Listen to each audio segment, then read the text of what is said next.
Hey guys, my name is Modi and you are welcome to Modi Speaks. Now, if you are a parent or a reasonable guardian watching this video, I want you to buckle in and brace yourselves because this story we're about to look into today is one of the most disturbing yet underreported stories you will hear all year. This story is a work of horror, but what is more shocking is that this story is being suppressed and covered up by the so-called media outlets because it doesn't fit the desired narrative. Now, in Bainbridge, Georgia, a daycare worker named Yvette Thurston has been charged with first-degree child abuse and aggravated battery, after an innocent one-year-old child was found severely injured on his first day at a church-affiliated child care center. Surveillance footage shows an unthinkable crime, I'm sorry, I'm not going to show the footage for obvious reasons, but we're going to see the few photos showcasing the damage that was done to this little kid.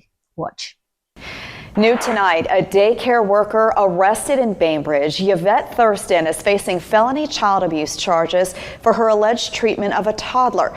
Thurston was arrested at Little Blessings, a church child care facility, and is still wearing that Little Blessings shirt in this booking photo.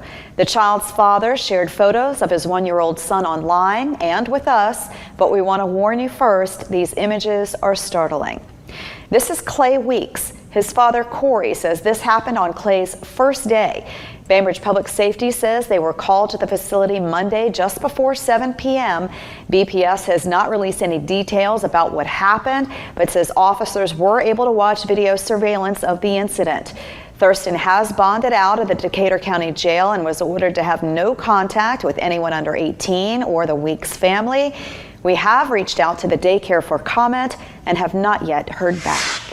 This horrible news is every parent's nightmare. It is imperative that people get to know about this type of incidents in order to alert them to the dangers that might happen at any time and also to spread awareness. But the mainstream media doesn't think that this story is important enough to cover it. The radios, even content creators, are all crickets about it. As a social justice warrior, even though my voice is not that big, I think it is my duty to bring this incident to your attention, We're talking about a child, guys, a one-year-old baby. Imagine you drop your toddler off at a daycare, a place you are told is safe for that baby. A place that promises to nurture and care for your child, and then you find out that instead of hugs and playtime, your child was brutally beaten, injured, and almost killed by a full-grown hateful black woman. Now, this is the black woman in question, large-bodied, hideous, and despicable looking.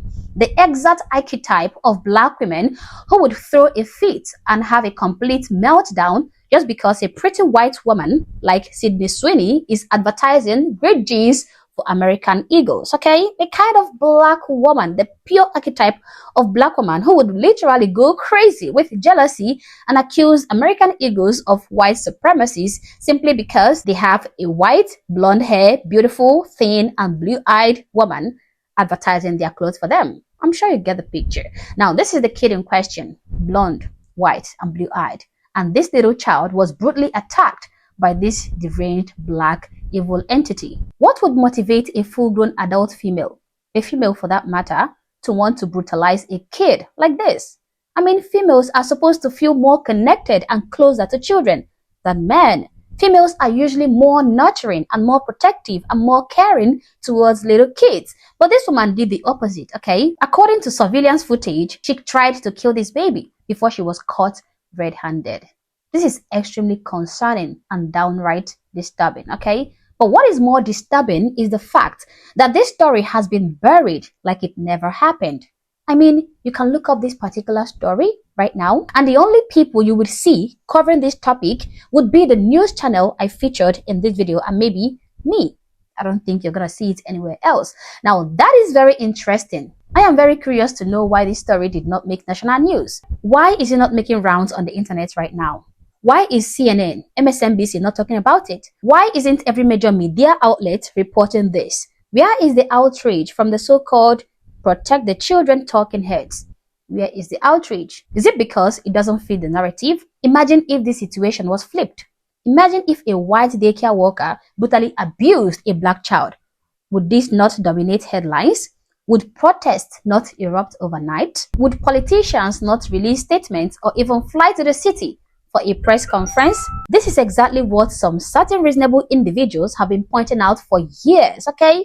Selective outrage and racial double standards in media narratives. There's an unspoken rule in mainstream journalism that some stories are less useful for the narrative they want to push.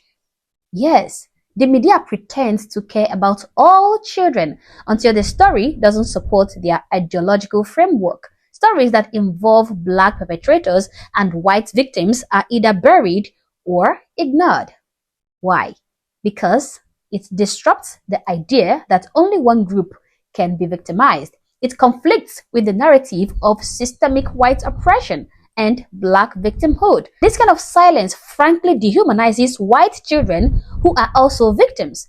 It says their suffering doesn't matter, okay? That only black people's children matters. In some circles, there's an almost untouchable status granted to these bad actors, okay? These horrible specimens within minority communities because of fear. Fear of being labeled racist, fear of public backlash. But what happens when this fear allows real harm to go unaddressed, like in this situation? Have you ever thought about that? I have, and that is why I won't keep quiet in this kind of situations. You don't protect children by being politically correct. You protect them by demanding the truth, no matter who it offends, okay? Stories like this must be revealed. They must be elevated, especially by independent media and truth-telling reasonable voices, conservative voices. This is why platforms like mine matter, because if we don't talk about it, then no one will. Nobody's going to talk about it. Parents need to be vigilant, and our society needs to answer this question. Are we protecting children, or are we protecting narratives? We now live in a society where personal accountability is optional. As long as you are in the right group, you belong to the right group, okay? Accountability is optional. Where the media covers up or even pretends they did not see your crime simply because of the skin color you possess. The mainstream media is not just biased. I am beginning to find out that they are even complicit, okay? They choose what matters. And if a white child gets beaten by a black daycare worker, that is not useful to their agenda. So they bury it. This black woman is a horrible, evil entity. I said that, yes. She doesn't deserve the bail of $44,000 that was given to her. She deserves to rot in jail for being such a heartless monster. But also, mainstream media needs to be held accountable too. We cannot just sit back and let them cherry pick stories based on ideology. We need to call them out loudly and consistently. I know that most of you watching my videos are parents, okay? I'm sure you know what it feels like to trust someone with your child. You look them in the eyes, you read the reviews, you hope for the best, but deep down, you worry. You worry a lot. So this story is important because every parent watching this video knows it could have been their child. And if it was, wouldn't you want the world to pay attention? This story matters. And even if the mainstream media would not cover it, I will. Let's make sure they cannot bury this story. Not this time. As always, guys, these are my thoughts, these are my opinions. Please feel free to share yours in the comment section below, but do so respectfully. Also, if you're not yet subscribed to this channel, honestly, I don't know what you're waiting for. Subscribe to the channel. Like and share this video to keep people informed, and consider joining my membership or supporting the channel in any way that you can. Thank you for watching this video, and I hope to catch you on the next one. For now, peace.